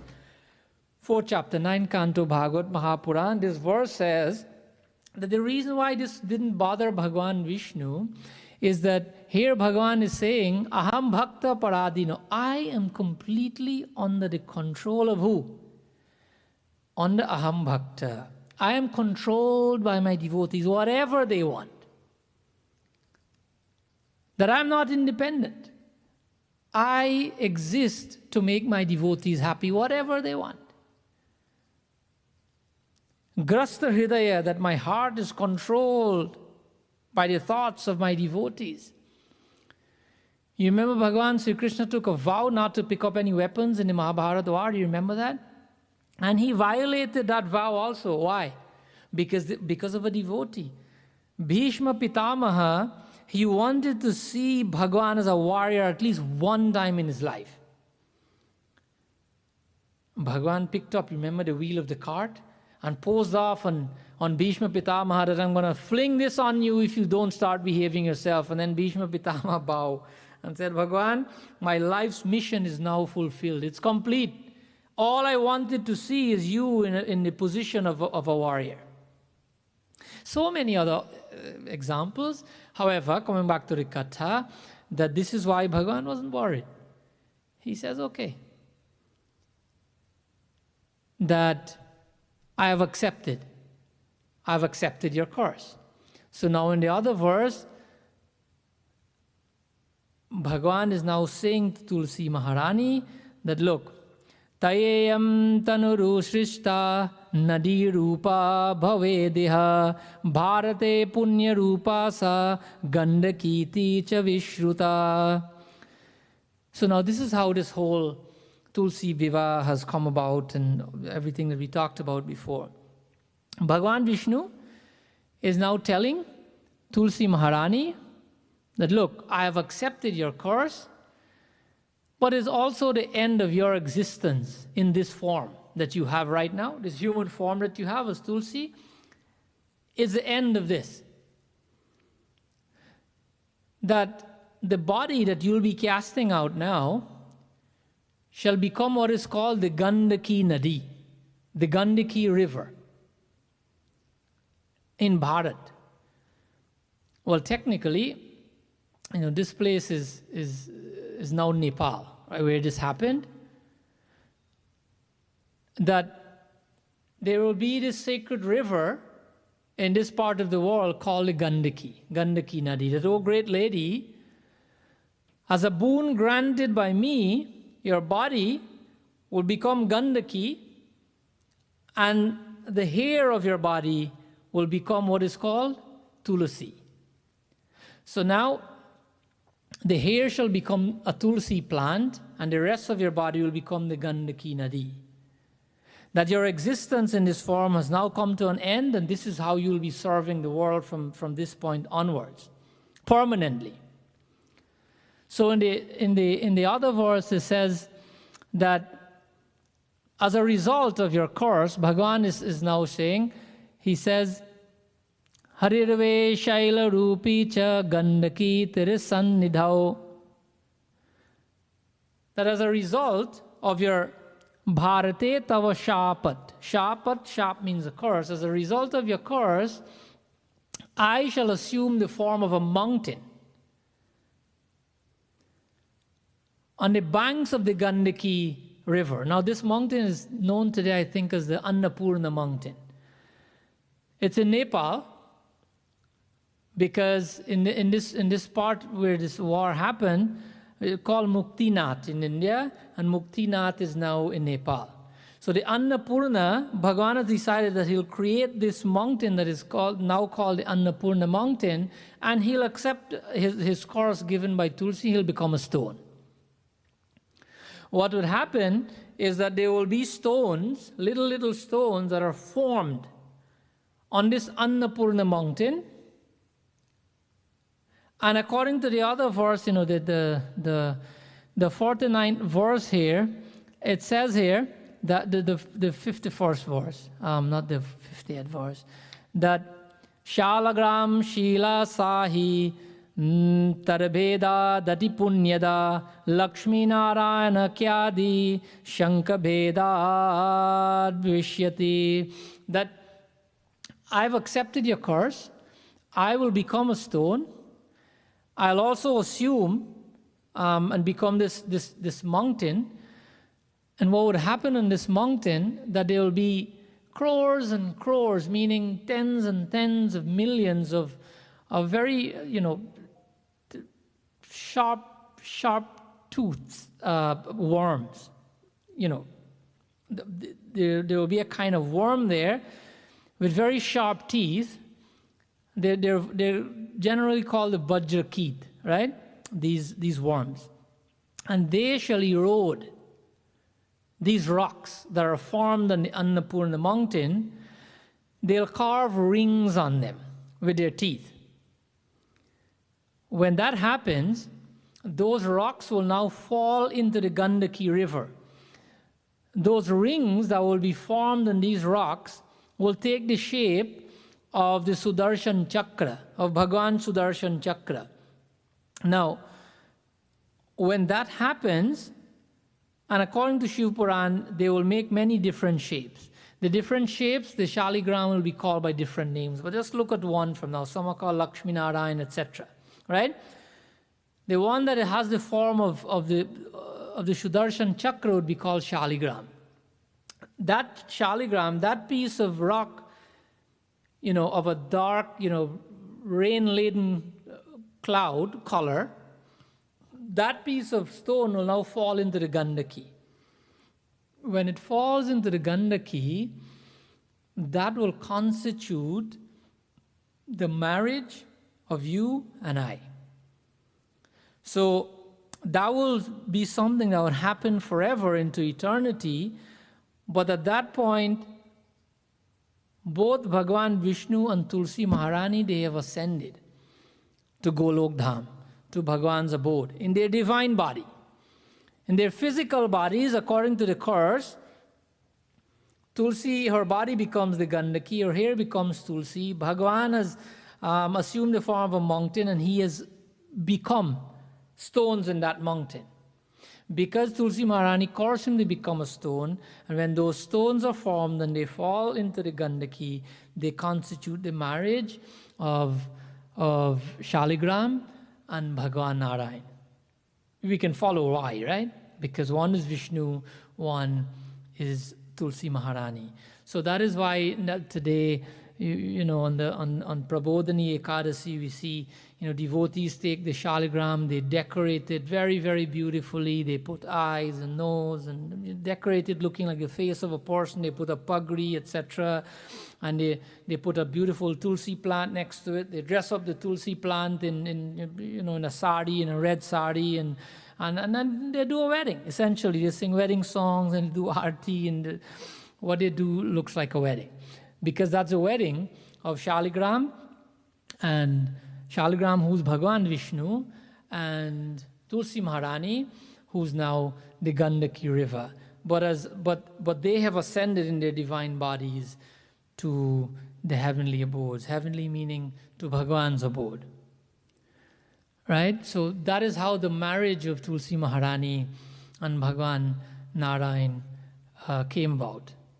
So, Shaligram Bhagavan ki jai, Tulsi Maharani ki jai. Before we close with our bhajan or meditation here, I just want to give you just two pieces of information, just so that you know. One goes like this. Shalagramasya tulasi shankachakra trayevahi yo rakshati mahagyani sabheve Shri Hari Priya. Again, this is the same chapter. The 55th verse is saying here that he who keeps Shalagram, Tulasi, Shankam, Chakatra Evahi. He who keeps the Shalagram, the Tulsi, and the Shanka. You know the shank, the conch shell that we blow? He who keeps them together in one place and that devotee becomes a favorite devotee of Bhagavan Vishnu. Now, I understand this might be difficult. Well, like we always say, I'm here to give the information, whatever I can, and you decide what you want to do. Why? Because you can put the Shankha and the Shaligram in the same place, but it's difficult to put the Tulsi plant because the Tulsi needs some sun, etc. However, that's the 55th verse of the same chapter of Shiv Puran. So I'm just telling you, if you're able to do that, then we worship a Tulsi, we give Tulsi to Bhagavan Sri Krishna, Bhagavan Ram, Bhagavan Vishnu, etc., etc. The greatness of Tulsi is written in all the scriptures. Tulasi pranamedyastu naro bhakti samanvita ayurbalam yasho vittam santatistasya vardate.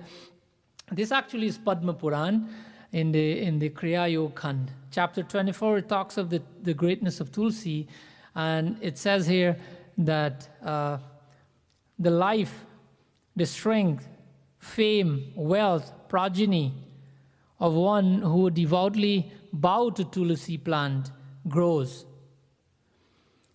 Also, whoever grows a Tulsi plant, whoever remembers a Tulsi plant, whoever touches a Tulsi plant, all their diseases will perish.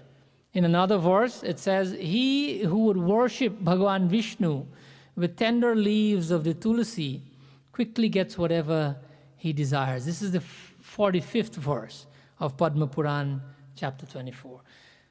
Padma Puran has chapters. Skanda Puran has chapters. Garga Samhita. All these places talk about the greatness of Tulsi. I can't go over all of it, but we know of the greatness of Tulsi. It's also a medicine. It is recommended to put it in front of your door. In these countries, the door is closed, but yogic philosophy tells us that the breeze that blows through a Tulsi plant that comes into the house removes many, many diseases from that house. Tulsi, I just hope we don't have another great teacher like last week who's going to push back on anything from the scripture, because, some regular folks know more in the scriptures, but scripture tells us that Tulsi is a medicine. It's a medicine in Ayurvedic medicine. It also, you can get it to buy in the store now. You can get Tulsi capsule. You can, all kinds of things you can get from Tulsi. You put it in water, you boil it. Scripture also talks about the benefits of the person who chooses Tulsi plant, but the leaves. So we know all of this. So I thank all of you who have joined us today, and that you have listened to the Katha of Tulsi. I hope and pray that you will be able to benefit in some way, spiritually and otherwise, from this Katha. But before we close, let's all, I said before that today is also known as Tripura Purnima, where Bhagavan has destroyed the demon Tripurasur, and Bhagavan Shankar is known as Tripurari. He's also known as Gangadhari, because today people go to the Ganga to take a bath. Remember the Katha, when Ganga was coming, then he came first upon the Jata of Bhagavan Shankar to break the fall before Ganga came upon earth. Right?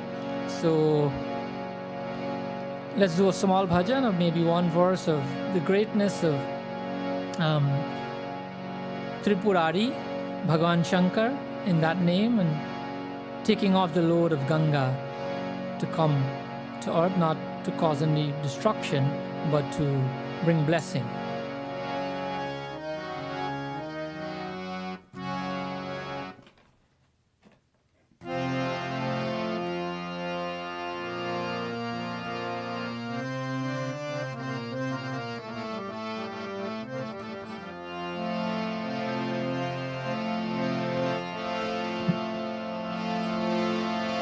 हे त्रिपुरारी, हे गंगाधारी भोले शंकर,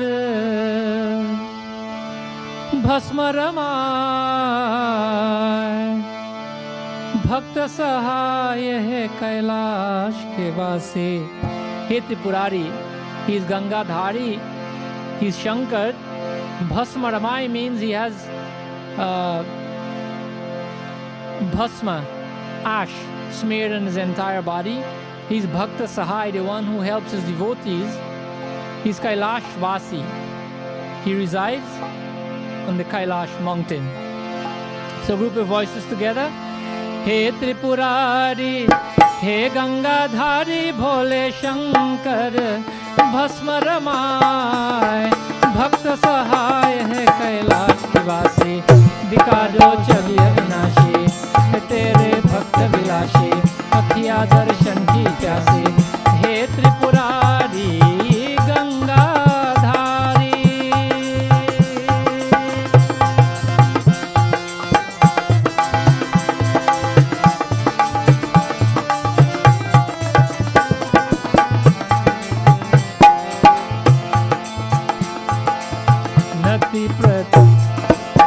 नित्य प्रति जो बाबा को ध्याते,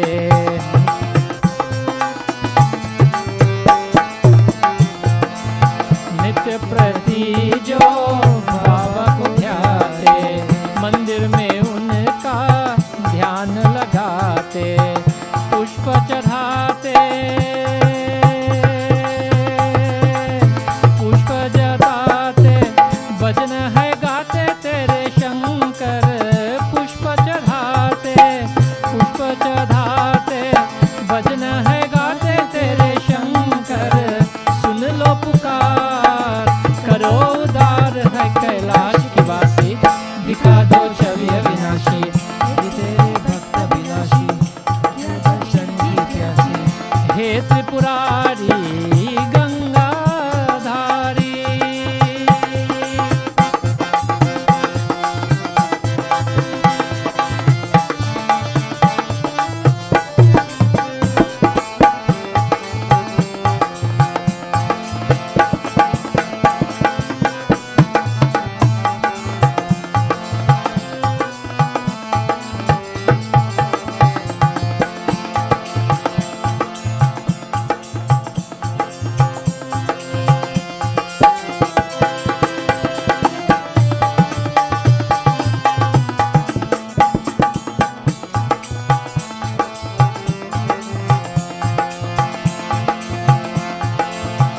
हे त्रिपुरारी, हे गंगाधारी भोले शंकर भस्म रमाए, भस्म रमाए, भक्त सहाय हो कैलाश की वासी, दिखा दो छवि अविनाशी,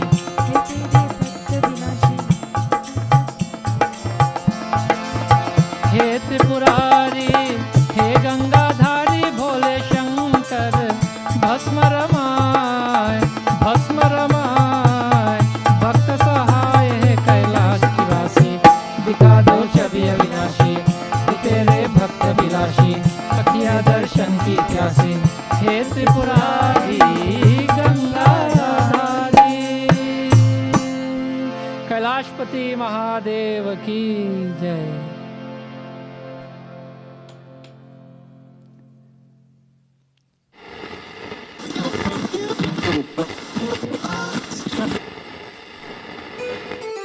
Radha Krishna Foundation launches RKF Radio in our effort to promote Indian culture around the world. Our programs are designed for all ages, including Bollywood yesteryear, Bollywood latest for the younger folks, bhajans, and lectures from notable scriptures. RKF Radio. Live now at radhakrishnaffoundation.com. App coming soon.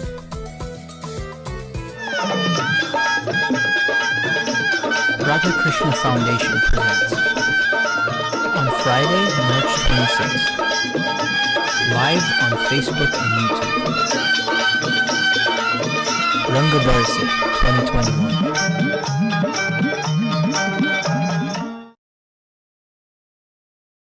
We'll now go into our meditation. Usually we try to sit in a comfortable position. We close our eyes. We keep the back straight, we keep the neck. Try to take a few deep breaths. So if you can start taking a few deep breaths, breathe in all the way to the top of the breath, up to the count 4 if you can, or even 6. Hold it, then exhale to the count 4. Let's do that one more time. We're trying to take less breaths. We're trying to slow down the heart rate. We're trying to make the body more comfortable. Breathe in, up to 4, hold it, exhale. Let's do that just one more time. Let's inhale all the way to 4. Let's exhale. When you can, keep the eyes closed, please. And we'll do a small meditation here. Just for the purposes of our meditation, Bhagavan reminds us in Bhagavad Gita, Bhumi Rapo Analo Vayu Kammano Buddhirevacha, that all the things you see around you, Bhumi Rapo Analo Vayu, fire, water, earth, air, and space, they're all mine. They all belong to me. This is my apara, my para-prakriti. This is my lower energy. So these things belong to Bhagavan. So whenever you see these, know that these are an expansion of God and not something that God has only created and left here and He's living in heaven. It's like a spider in the web. There's no web without the spider, but the web is not the spider. But neither is the web disconnected from the spider. The web is an expansion of the spider. In the same way, these elements are an extension of Bhagavan. Chiti Jala Pavak Gagan Samira. So now, for those of us who have gone to the Ganga, it might be easier if you haven't. And maybe just take a quick peek at the screen. I think we've put up a video there with the Ganga flowing. Just have an idea what it looks like. The Ganga is crystal clear if you've gone to Rishikesh or Haridwar. So in your imagination, see the Ganga flowing very brilliantly, the water gushing. It's rumbling from the Himalaya, from Gangotri, the mouth of the Ganga. Remember, the Ganga is initiated from the toenail of Bhagavan into the Kamandal of Brahmaji, was brought on earth by the tapasya of Bhagirath, onto the jata of Bhagavan Shankar, and then on earth as Ganga. Till today, the Ganga emanates and originates from Gangotri, where Shankar Bhagavan resides, and flows all the way into the Bay of Bengal, where it gives life and sustenance to over 500 million people. Imagine that Ganga flowing.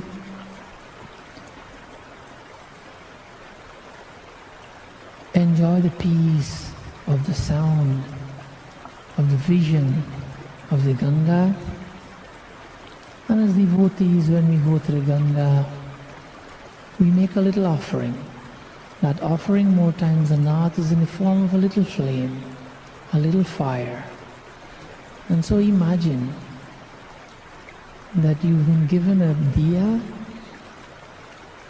to do arti to the Ganga, and you're doing arti, you're standing in Rishikesh and you're passing this fire in your hands, doing arti in the Ganga. And then you release your offering into the Ganga as you ask Bhagavan, Ganga Mai, to take away anything that is a disruption to your life. You keep your eyes on that flame. If you look carefully in that flame, keep your eyes closed in your imagination, you will see that there's an outer flame and there's an inner flame. Look at that point above the inner flame. There's a little gap above the inner flame. In your imagination, take your eyes away from the entire flame and focus it on that inner flame, that gap between the inner and the outer flame.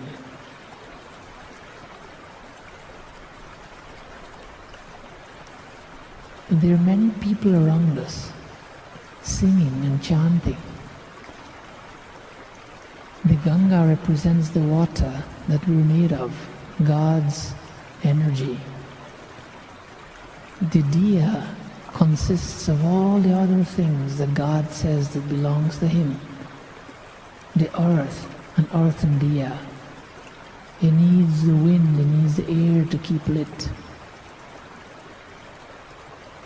There's a fire there. It takes up space, that diya. So all the elements are right there as you focus the mind that diya. How beautifully it's flickering.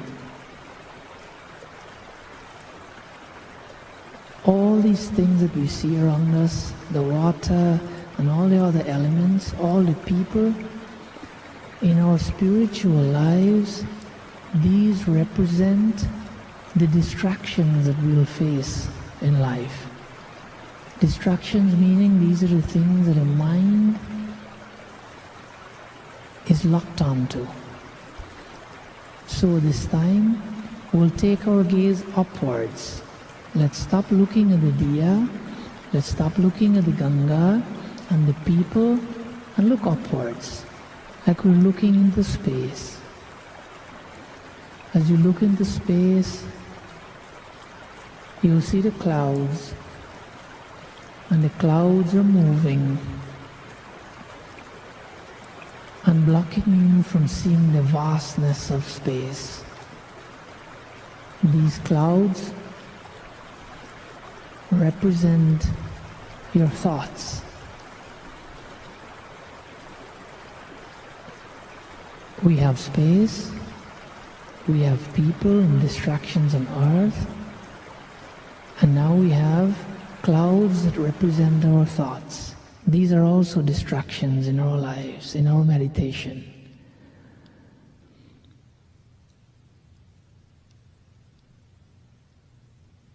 So focus on these clouds and try to see between the clouds.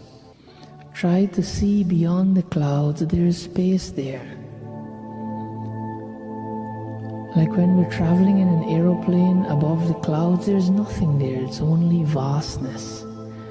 Let's work our way beyond the clouds as we sit in a Pushpak Viman, in Bhagwan's vehicle that is operated by the mind. It cannot fall, feel safe. As we move beyond the clouds and we're very high, there we should try to become one with the space, because there's space around you, there's space inside you, and that makes you one with the space. Everything becomes very relaxed and very open. There's no stress, there's no tension. They all dissolve, because now, for miles and miles and miles, all you can see is space. It's not like outer space where it's dark and black, but it's beyond the clouds where there's a vast openness. And you're present in that space. Don't get distracted. Get a feeling that your mind is like that space, free and open, just like the way you see space. There's nothing there. But you know that even that space is Bhagavan. You can see Him in the distance. You can see a drawing of your favorite form of God in that space. There's nothing else. There are no thoughts like the clouds. There are no distractions like the water and the fire and the people. It's just you, your mind, and Bhagavan. This is where we want to keep the mind in our meditation. Mind should be locked and focused on God. And when you do so, then all the things we discussed in Bhakti, the world will become your oyster, because the mind is locked in God. enjoy the peace, enjoy the vastness, enjoy the lightness that you feel. Enjoy your freedom from distraction. Enjoy your unity with Bhagavan.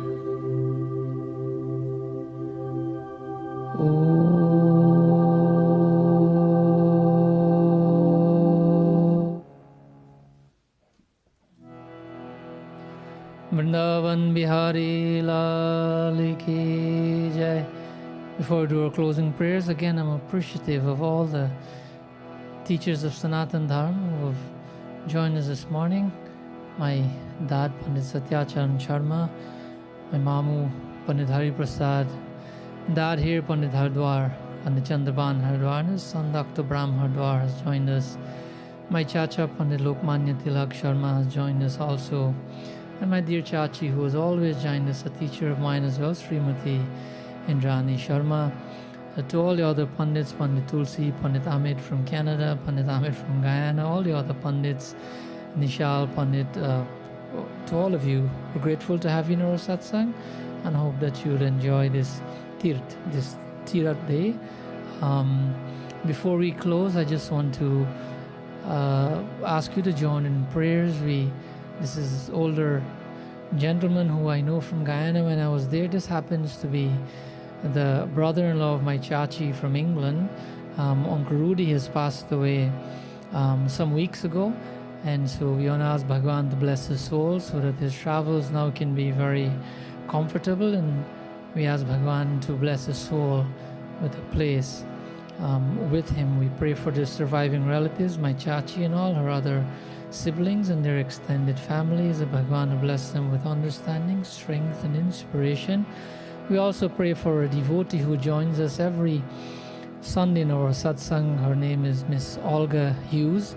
She sent us a message that she's not feeling well and would like us to pray for her, that we ask Bhagavan Sri Krishna and Radha Rani to shower their grace upon Miss Olga Hughes so that she can recover very quickly, recover fully, and continue with her devotion or bhakti to Bhagavan Sri Radha Krishna. To all those people who are undergoing suffering right now because of the COVID-19 pandemic and who are not well outside of the COVID-19 pandemic, and their families, we ask Bhagavan to bless them with strength. We ask Bhagavan to heal them with quick recovery. We ask Bhagavan to bless their families with understanding so that they can be very, very quickly reunited together and enjoy themselves as family again, especially praying to Bhagavan.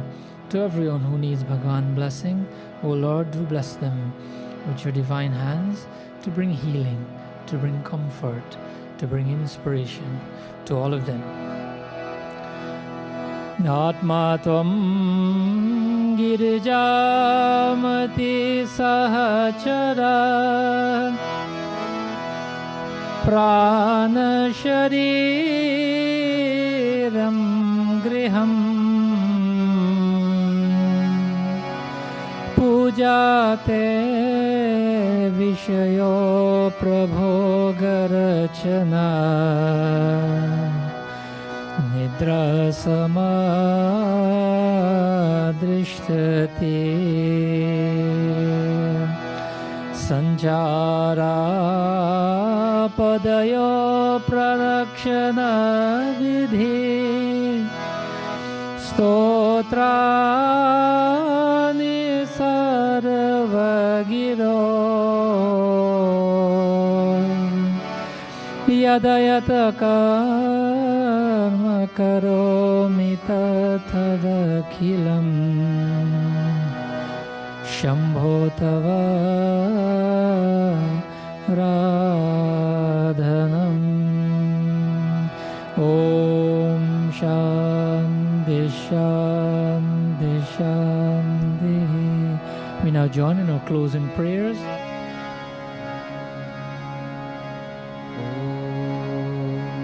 Kayena vacha manasendriyaiva buddhyatmana va prakrite svabhava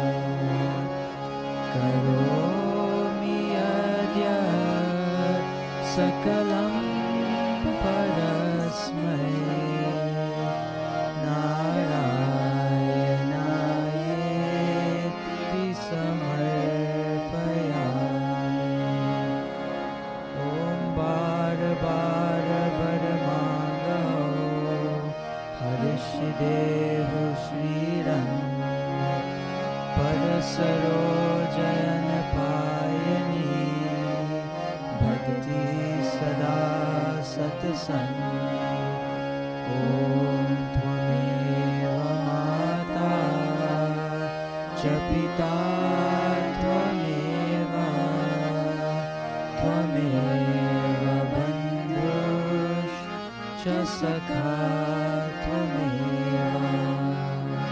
त्वमेव विद्या द्रविणं त्वमेव त्वमेव सर्वं मम देव देवा Umapati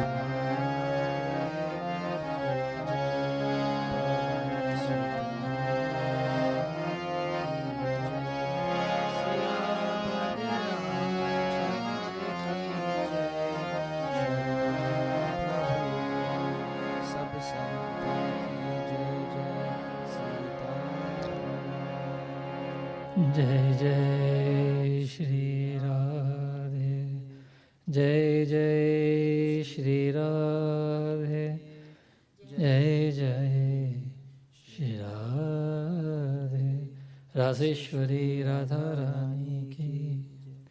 Again, thank you very much. Until we meet again, may Bhagavan keep you all safe. Vrindavan Bihari Lal ki jai.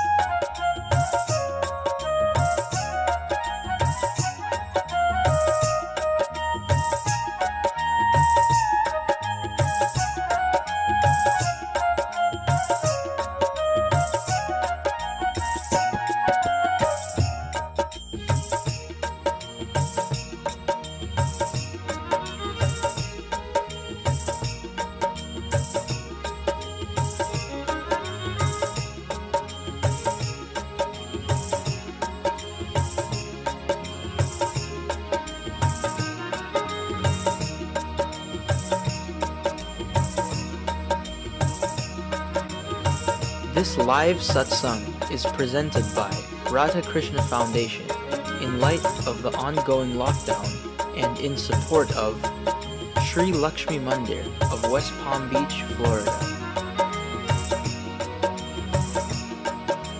Radha Krishna Dham of number 73 Village, Guyana. Dharma Mandir of London, United Kingdom. And Shiva Mandir Ashram of Leguan Island, Guyana.